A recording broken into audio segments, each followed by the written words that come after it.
पसंद ही नहीं आती थी और उसकी एक ही वजह थी किशोरी लाल जी का लालची होना।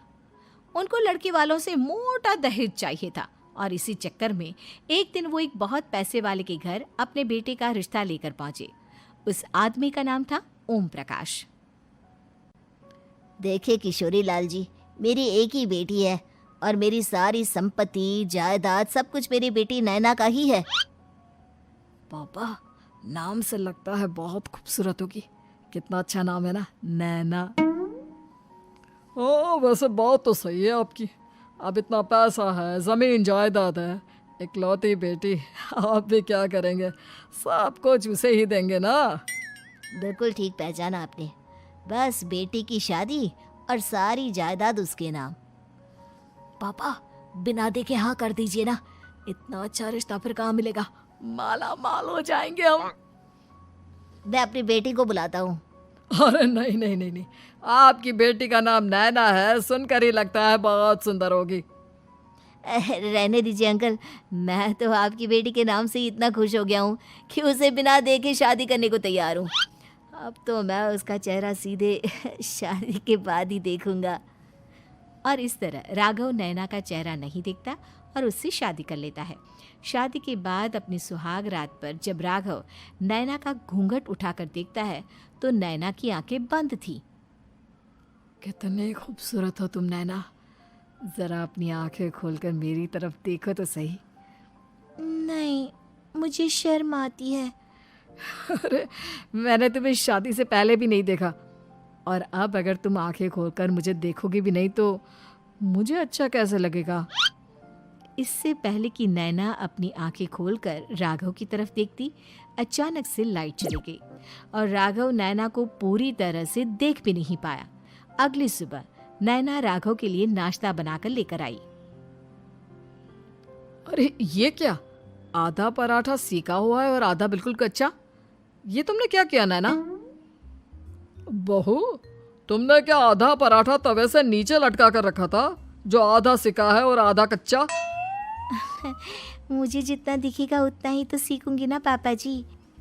जहाँ जहाँ मुझे नजर आ रहा था वहाँ मैंने सीख लिया, जहाँ जहाँ नहीं दिखा वहाँ कच्चा रह गया होगा।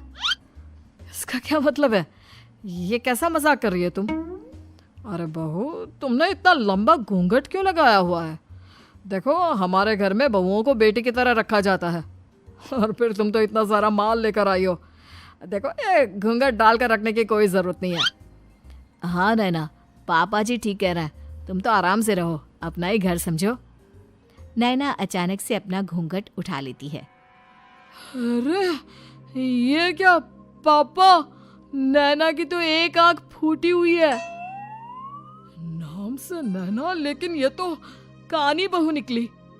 मेरे साथ धोखा हुआ है, धोखा। बिना दिखाए अपनी कानी लड़की मेरे संग ब्याह दी। मुझे कानी बीवी नहीं चाहिए। मुझे अभी ओम प्रकाश जी से बात करनी पड़ेगी। आखिर उन्होंने मेरे साथ ऐसा किया क्यों? अरे, आप लोगों ने ही तो पापा से कहा था कि आप लोग शादी से पहले मुझे देखना नहीं चाहते। अब मेरे पापा पर क्यों इल्जाम लगा रहे हैं? अरे लेकिन उन्हें बताना तो चाहिए था ना कि तुम कानी हो, एक आंख से तुम्हें दिखाई नहीं देता। किशोरी लाल और राघव नाराज होकर ओम प्रकाश को अपने घर बुलाते हैं। पापा जी, ये आपने क्या किया? शादी से पहले बताया क्यों नहीं कि नैना की आंखों में परेशानी है? अरे, आप ही ने तो लड़की देखने से मना कर दिया था। अरे लेकिन आप बता तो सकते थे।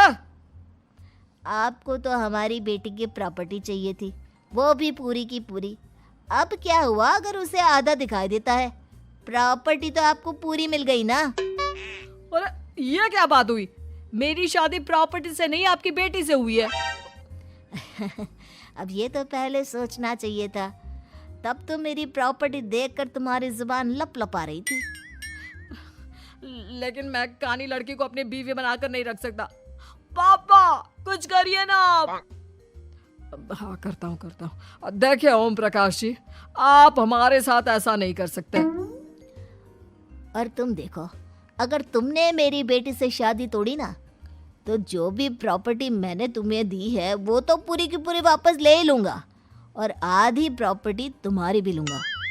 अरे मेरी आधी प्रॉपर्टी भला क्यों लेंगे आप? इसलिए क्योंकि मेरी बेटी को आधा नजर आता है और उसकी नज़र अभी तक तुम्हारी आधी जायदाद पर ही पड़ी है। अब तुम उसे घर से निकालोगे तो कुछ तो लेकर जाएगी ना। और अगर हम आपकी बेटी को अपने घर की बहू बना कर रखे तो? तो तुम्हारी पूरी प्रॉपर्टी तुम्हारी ही रहेगी और जो मैंने तुम्हें दिया है ना उसमें से बस मैं आधा लेकर जाऊंगा। अरे लेकिन अब आप अपनी दी हुई प्रॉपर्टी में से आधी वापस क्यों लेकर जाएंगे? अगर मैं आपकी बेटी को अपनी पत्नी बनाकर रखने को तैयार हूं तो? इसलिए ताकि भविष्य में अगर तुम मेरी बेटी को धोखा दो तो उसके पास कुछ तो रहे जो पति का हो। वैसे मेरे पास तो बहुत कुछ है, लेकिन अपने पति की कोई निशानी तो उसके पास होनी चाहिए ना। अब अगर तुमने मेरी बेटी को कानी कहा तो तुम्हें प्रॉपर्टी भी कानी ही मिलेगी, पूरी नहीं। जमाए राजा। किशोरी लाल और राघव समझ चुके थे कि वो बुरी तरह फंस चुके हैं और अब उनके पास वहां से निकलने का कोई चारा नहीं है। अब समझ में आया ना, लालच बुरी बला होती है। एक तो तुम्हें प्रॉपर्टी मिली, ऊपर से बीवी मिली, उसमें तुम्हें नखरे भी दिखाने हैं। आए बड़े, चुपचाप बैठो दोनों। कुछ दिनों के बाद नैना राघव की कार लेकर बाजार घूमने निकलती है और जब कार लेकर वापस आती है, ये क्या? एक तरफ से मेरी गाड़ी पूरी खराब हो चुकी है। लगता है तुमने मेरी गाड़ी को किसी दूसरी गाड़ी के साथ एक्सीडेंट किया है। अरे अरे कितना बड़ा नुकसान कर दिया तुमने बहू। वो क्या है ना पापा जी, मुझे एक आंख से दिखाई नहीं दे रहा था, सामने से गाड़ी आ रही थी। मुझे तो सिर्फ आधा ही दिखाई दिया और वो गाड़ी मेरी कार से रगड़ते हुए निकल गई। अब मैं क्या करूं बताओ? आप इसे ठीक कराने के पैसे कौन देगा? तुम्हारे पापा? तुमने मुझसे इस तरह से बात की? अभी रुको। नैना राघव की शिकायत ओम प्रकाश को कर देती है। देखो राघव, अब जो मेरी आधी प्रॉपर्टी तुम्हारे पास थी ना उसमें से आधी और मैं लेकर जाऊंगा, क्योंकि तुमने मेरी बेटी को डांटा। अरे नहीं नहीं पापा जी, गलती हो गई, माफ कर दो। गलती की तो कोई गुंजाइश ही नहीं। अगली बार मेरी बेटी को डांटा तो बची हुई आधी में से आधी और ले जाऊंगा। लालच के चक्कर में हम दोनों ने बहुत बड़ी गलती कर दी बेटा। एक तो तुम्हें कानी बहू मिली और ऊपर से जो माल मिला वो भी काना। इस तरह राघव की हर एक गलती पर ओम प्रकाश उसकी प्रॉपर्टी का आधा आधा हिस्सा लेकर अपना सारा माल वापस ले गया और राघव को कानी बीवी से काम चलाना पड़ा।